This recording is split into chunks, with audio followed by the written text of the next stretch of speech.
Aqeela Sherrills, broker of the 1992 Gang LA Peace Treaty, and his community-based public safety collective have partnered with the Alliance for Safety and Justice to launch Scaling Safety, a $63 million community violence intervention initiative. It's the largest private investment in resident-led public safety in U.S. history. The program will pilot in Austin, Cleveland, Jackson, Mississippi, Miami, and Tucson, building on proven strategies that have reduced shootings by as much as 70% in places like Oakland and Newark. He joins us right now. I'm glad to have you on the show. So how did this all come together? Well, I've been working with Lenora Anderson and the Alliance for Safety and Justice for over a decade. And, lifting up the work that we had been doing in Newark, New Jersey for the past 8 years. In 2014, I got a call from Mayor Baraka. It's been a good friend of mine for about 20 years. And he asked me to help him to build out his community-based public safety initiative. And, Newark was on the top 10 most violent city list for almost 50 consecutive years, family. And, through Mayor Baraka's genius and my support, we put together the Newark Community Street Team. First 2 years, we had double-digit reductions in homicides. In 2014, when we started, it was 103 homicides in the city. Last year, we had 37. As a result of this work, I was tapped, by the White House to run the White House Community Violence Intervention Collaborative. 16 cities, 52 community-based organizations that do community violence intervention as a public health approach to reducing violence and crime. And it was phenomenal. We was able to pass the Bipartisan Safer Communities Act, through the Biden administration. The Biden administration turbocharged the work, put $250 million in this work. We were able to fund agencies all across the country, contributing to a 30% decline across the country. And so Lenore and I partnered, and we applied for this fund called Audacious. It's the largest social impact fund in the world. We were one our 10 of 14,000 applications. It was brutal, family, going through the 18-month process. But we raised $63 million to invest in these 5 key communities across the country, with Newark being our North Star, with the goal of continuing to build infrastructure for our community-based partners, reducing violence by 50%, tripling organizations, fiscal and organizational capacity, doubling access to resources. This is our North Star, and making that investment permanent in cities. There's very few cities across the country, with the exception of Newark and Los Angeles, that has a line item budget for community-based public safety, right?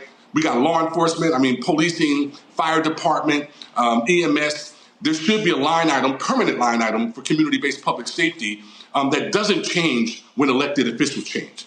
And so this is the work that we're now doing in these cities to make sure that our folks are safe. Black folks have never felt safe in this country. And this initiative essentially puts the power in the hands of the people. You can't have public safety without the public. And so this is, our initiative to make sure that our neighborhoods are safe, and that we reduce violence and we sustain that reduction through our collective work. So you telling me that this stuff can happen without the National Guard? Absolutely. We've been reducing violence for 30 years. It's evidence-based, it's anecdotal, it's community-supported. The thing is that they just rarely ever recognize it because it's us that's leading the work, as you know. And so the National Guard, just like law enforcement, they're an important part of the ecosystem, but law enforcement enforce laws. They're not a peacekeeping force in our respective communities. And safety is not just the absence of violence and crime. It's also the presence of well-being and the infrastructure to support victims and survivors in their respective healing journey. Questions from my panel. Zachary, you first. So, it's really great to see this, and it's a great way of kind of ending the night, some really good news. I want to know, when you look at how can we possibly scale this up to more cities, what would be the first thing that someone would want to do to get this out in more places, or to imitate or kind of recreate this? In terms of, scaling, and this is the work that we're doing with Scaling Safety. It's about creating a replicable model, right? Investing in community-based infrastructure. So one of the first things that we have to do is we have to assess the impact of the organizations. We have to provide technical assistance support to make sure that these agencies have the proper funding, the back office infrastructure, in terms of being able to manage dollars. One of the things that we learned when we did the White House initiative was that 3/4 of our organizations couldn't even accept dollars, family. They couldn't absorb the investment. And then also in terms of data and research, right? So many of our organizations, I mean, these individuals are doing phenomenal work on the ground in the cities, but because they don't have data infrastructure and evaluation infrastructure, law enforcement consistently takes credit for their work. And so we're putting all of those pieces in place with organizations so that they can sustain their work. And then we have agencies like the Newark Community Street Team in Newark, New Jersey, that we can do peer exchanges. We take folks to see what a well-functioning ecosystem looks like, right? High-risk intervention is doing intervention in mediating conflicts, safe passage around our schools, trauma recovery centers, hospital-based violence intervention, outreach work and case management. All of these systems need to work in coordination in order to reduce the sustained violence. And again, law enforcement has a role, but community is first. Reese. Thank you for the work that you do. What just struck me about that is the breadth and range of ways that you all implement violence interruption and public safety measures that don't involve the police, even though obviously they have some role.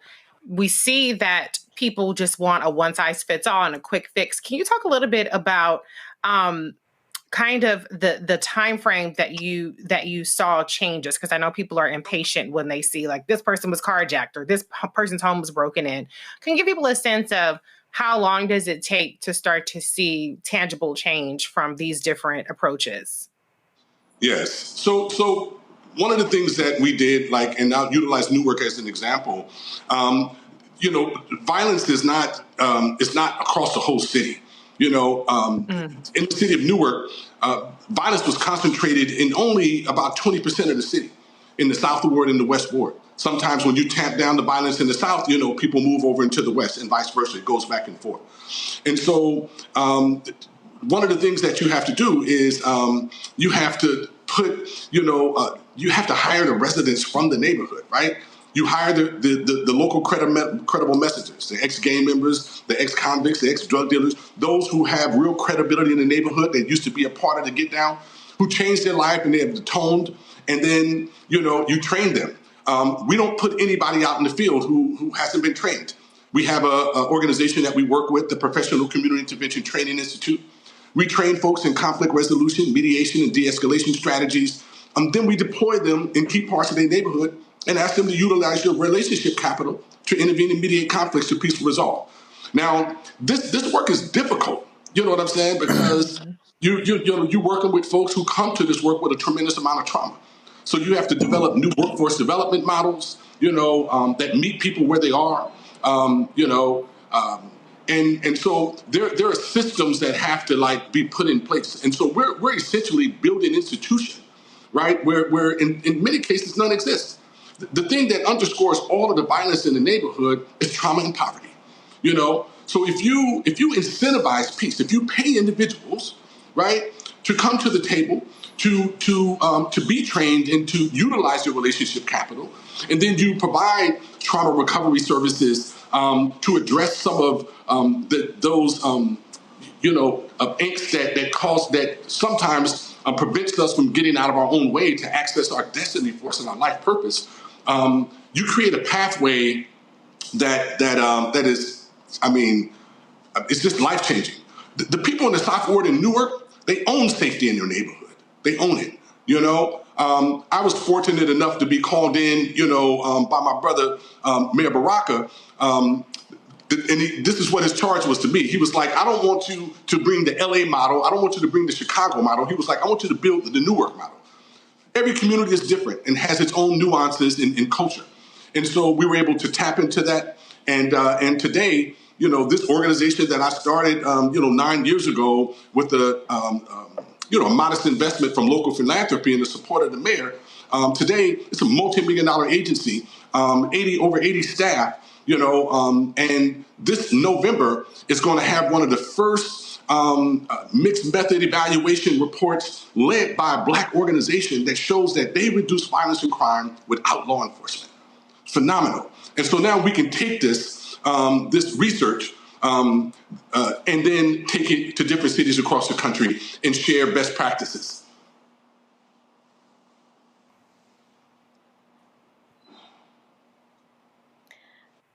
This work sounds amazing, and I will be so excited to see the data once you get it. So my question is, in this current political climate, what does it look like on the ground? And specifically what I mean is, I know that in the national security community, when it comes to, say, something like counterterrorism, that this administration has yanked a lot of prevention programs. And I know that they favor more of a Gestapo style kind of militarized police presence in many cities. And so I'm just curious, all of this amazing work that's being done on the ground that is essentially challenging law enforcement, how are you all thinking through and strategizing for the inevitability of the Trump administration knocking on your door one day and, one way or the other? Because next on their list of terrible things to do is to gut nonprofits, to gut entities like yours that are actually doing something positive in the community that kind of can challenge the going narrative. So how is it on the ground, and how are you all thinking about counteracting the eventuality of the Trump administration? Well, first, I just want to say that that we've already been attacked, right? The Community-Based Public Safety Collective, we were the lead technical assistance provider for the federal government, for Department of Justice on community violence intervention prevention initiative. So April 22nd, like 365 organizations across the country, over $800 million taken away. I had to lay off 20 staff.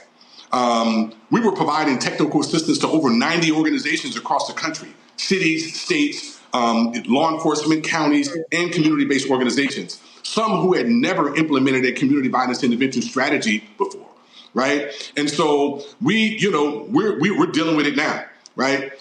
It's important that you have a diversified funding base, that all of your dollars are not governmental dollars. They're not all philanthropic dollars. You have to have an individual donor campaign. You have to have like a diversified funding base in order to remain sustainable.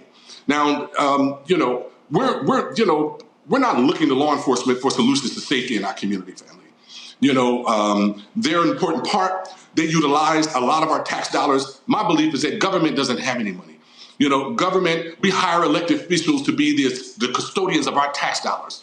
And so we have to also educate people how to build power on the ground, so that we could learn how to move public dollars into public hands, right? And so one of the things that we've done with scaling safety, this partnership between the Alliance for Safety and Justice and the Community-Based Public Safety Collective, we raised an unprecedented amount of money, $63 million. Now, it's not, in the larger scheme of things, it's not a whole lot of money. However, it's going to allow us to invest in these 5 cities. A little more than, 3/4 of those dollars will be re-granted to those agencies.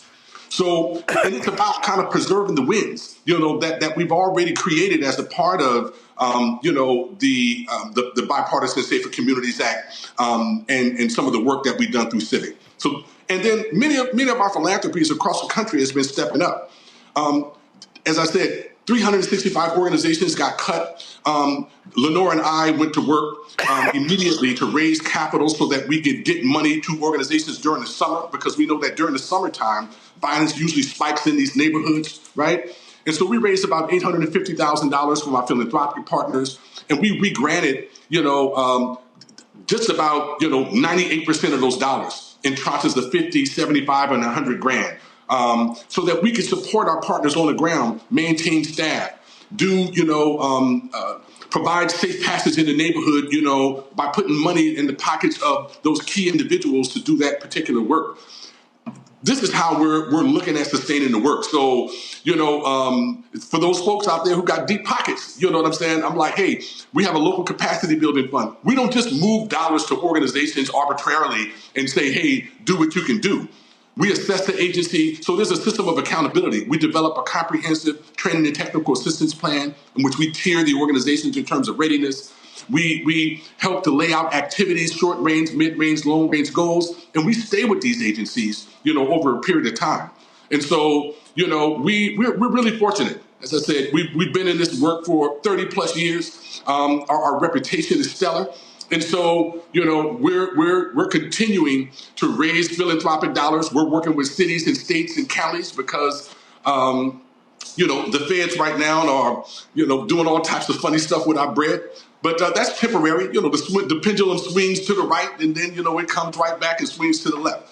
And so when they get finished doing all of the crazy stuff, we're going to be right there to put our whole hand and wrist in the pockets, of government to make sure that we get our money.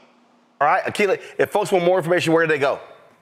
They go to scalingsafety.com, and, you can learn about the initiative. You can also go to each one of our respective websites, the Alliance for Safety and Justice.com or our CVPScollective.org and learn more about our collective work. All right, Ben. Well, I appreciate it, sir. Thanks a lot. Appreciate you, brother. Thank you. All right. Hello, I'm Isaac Hayes III, founder and CEO of Fanbase, and I'm here with a very important message. We are at a turning point in the Black community where we must have equity in the apps we use that scale to billions of dollars.